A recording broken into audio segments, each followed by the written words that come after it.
السلام عليكم ورحمة الله وبركاته. ولا يحلى الكلام إلا بذكر نبينا محمد عليه أفضل الصلاة والسلام.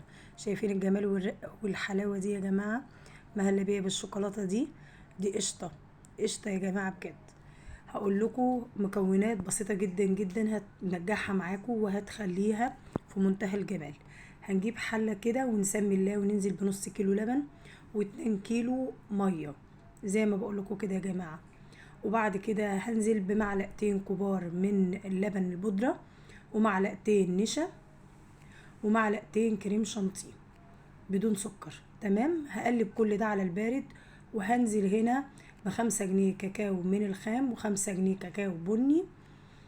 لو حابين ان انتوا تخلوه الاتنين غامق براحتكم، حبيت ان انا اخليه بني وواحد غامق. وبشرت هنا مكعب كبير من الشوكولاتة ونزلت بيه بعد ما حطيتهم على النار سخنوا معايا كده. وبعد كده بدأت ان انا انزل معايا معلقة كبيرة من الزبدة بعد ما القوام تقل معايا وبقى جميل زي ما شايفين حضراتكم. ما شاء الله في 5 دقايق هتعملي احلى مهلبية لاولادك. غطيها بس كده لحد ما الزبدة ما تدوب معانا. وبعد كده بنجيب بقى الكوبايات اللي هنغرف فيها معانا المهلبية. القوام لازم يبقى كده يا حبايبي. بنزل كده بمعلقة بسيطة كده وبعدين بحط بسكوتة زي ما شايفين حضراتكم، وبنزل برضو بكم معلقة كده وبحط بسكوتة تانية.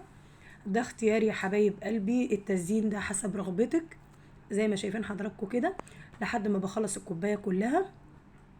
وبحط بقى في الاخر بسكوتة كده جانش يعني بسيط كده ورقيق. يا رب الفيديو ينول اعجاب حضراتكم، ومش عايزه ان انا اطول عليكم طبعا علشان خاطر يعني ما تزهقوش مني. ولايك وشير لو عجبكم الفيديو ومستمرين معايا لحد دلوقتي، وتقولوا لي في التعليقات ايه رايكم. جربوها وصوروها وابعتوها لي في التعليقات وقولوا لي بتتابعوني من بلد ايه. بحبكم في الله.